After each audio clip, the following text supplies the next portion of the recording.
Only 46 studio condo units in the entire Greater Toronto area have sold so far in 2025. This makes up 1.2% of the sales in 2025 so far.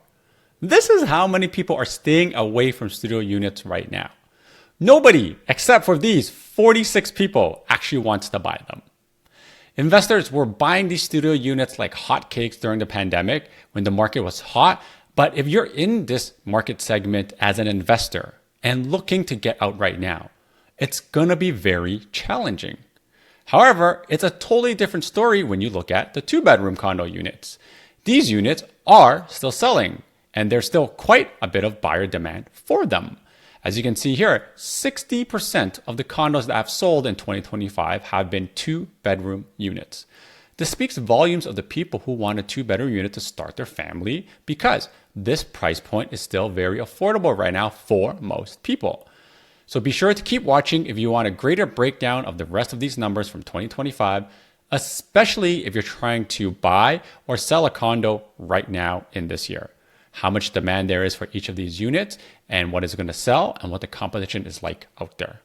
I'll also let you know where I think the condo market is headed based on all the numbers and trends in the market right now. So stay tuned.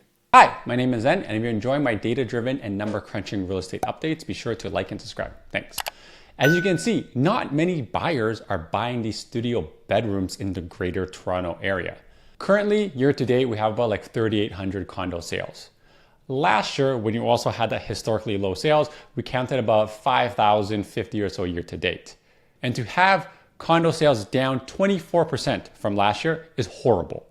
This is why to have 46 studio condo sales in all of Greater Toronto area in almost whole quarter is ridiculous. It's like ghost town. And I've harped on this some time already before, but all the negative headlines that you're seeing right now in the media are about studio condos and pre-construction condos. Now this chart here, I overlaid the average price of each condo type year to date in 2025 for you. And yes, you're not misreading the average price for a studio condo right now. It is on average $355,000.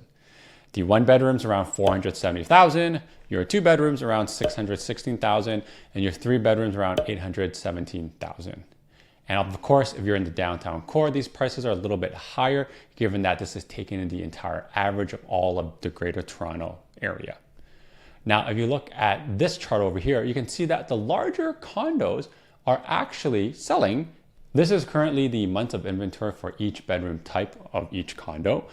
Balance is like in the middle where I highlighted in yellow, so somewhere between 4 to 6 months of inventory. This is where prices should, in theory, stay flat or maybe like down a little bit for like, GTA standards. If you're above 6, which is in red, is a buyer's market. This is where prices should be coming down.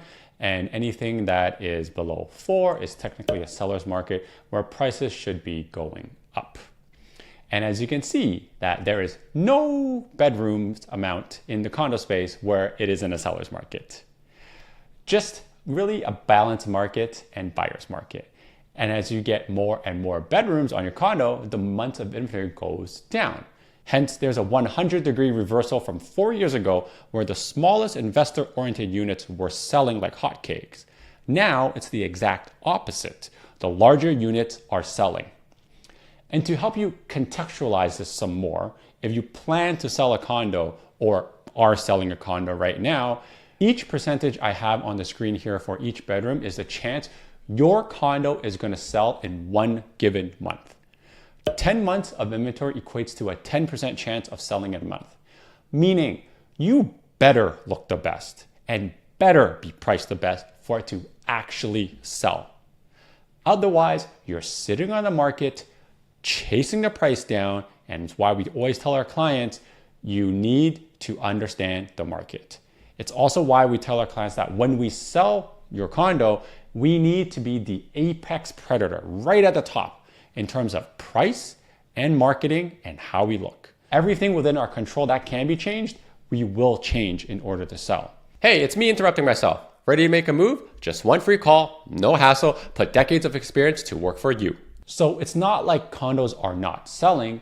You just need to understand the type of condo that is selling and whether that is yours or not. So you saw in the chart I prepared for you guys what the average price is for each type of bedroom condo there is.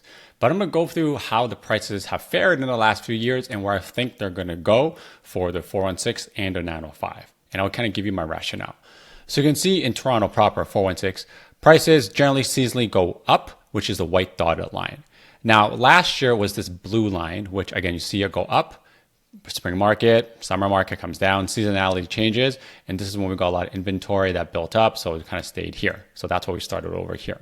So do I think prices will follow a similar trend line like this? Very likely, right? But what this also means is that in 2023, the purple line, same line, zigzagging, it hasn't really moved much. The only difference here is there was a really big dip in price because of essentially the active listing surging. And when I go back to 2022, look right here, this is the peak, March 2022, prices continued gradually coming down. So I would generally like to look in like the spring market of what stuff sells for around here. And you can see most of the lines are clustered around here. I would not be surprised if we do continue seeing a chop sideways for a little bit. So I don't think prices are going to increase this year, even though interest rates are coming down. And I've said that in previous videos. Now, going to the 905, you can see that similar kind of trend. We had a little spike here, but if you look at all the pricing in the blue line, which is 2024, and the purple line, which is 2023, I foresee us going this way. The only thing that worries me about the 905 condos right now is that right now we're trending downwards and we have a lot of inventory that is coming due in the 905 from all of the pre-cons, because there's a lot of 905 condos that are finishing this year and the next year of the 40,000 condo units I've talked about before that's completing in 2025. Now, here is the month-to-month change for condos only since 2021. You can see this is where prices were going up like 10%, like every single month, and we peaked over here. So this peak point for the entire GTA is 705,000. Remember that number. And since then, interest rates come down, zigzagging, rates go up, rate goes down, Silicon Valley collapse, et cetera, et cetera. A lot of things have happened, and we are here, $565,000. So that from here to here is about 20%. So a lot of people are asking me like, hey Zen, as an investor, how long do you have to hold this to make money or / break even? Or if someone's trying to move up into like a freehold home and they need to sell their condo, should I do it now? But then prices are so bad. And let me go through the mental math from all the data and experience that I have seen myself. Let's just play the hypothetical game, because anyone who tells you they have a crystal ball of what's happening is probably lying to you. But these are the numbers. Peak of 705, currently 565 as an average. We're down 20%. So like I was saying, hey, let's say that at the end of 2025, prices are flat. Maybe next year, rates are still a little bit lower, trade war's not as crazy, the sentiment's a little bit better, and we're not, dying of a recession. Maybe we'll see a 1% increase. And just for you guys to understand, the historic average increase in condos has been 6% dating back to the 1970s. But during the peak crazy years from like 2015 to 2021 or so, it's been doing 8%. So let's say in 2027, it does 3%. Where do we get to at that point? We get to $587,000. And say maybe following year, end of 2028, when we start seeing zero completions, we get to 5%. But remember, completions generally yield into rental property, so it's not the same. So then maybe there's a lot less options. The market's back to normal. We're like almost 5 years out now. We get 6% increase, right? Which is right back to the historic average. We're at 654. And then maybe because things are a little bit better, let's say we get above average increase by that time because there is a shortage of condos in Toronto and we've absorbed all the existing inventory. We get 7%. That brings us to $699,000 as an average price. Still below $705,000, which was the absolute peak. So depending on when you buy, what you bought it for, what your outstanding mortgage is, you really have to apply this lens to your condo and whether you want to sell it now, or what I've been telling a lot of investors, if you can eat the cash flow negative, if that's a position you're in, and absorb that for another maybe 5-6 years, and you can get back to that peak price you saw, and then it makes sense for you, by all means, please hold it. But just understand that you're losing opportunity cost. As an end user, if you're trying to sell your condo and move into a freehold home, you really have to ask yourself this question. Do you think in a land scarce city like Toronto or even greater Toronto area that the price of a freehold home, like entry-level one, call it in like the $800 to $1.1 million, is going to appreciate at the same rate in the next 5-6 years as the condo.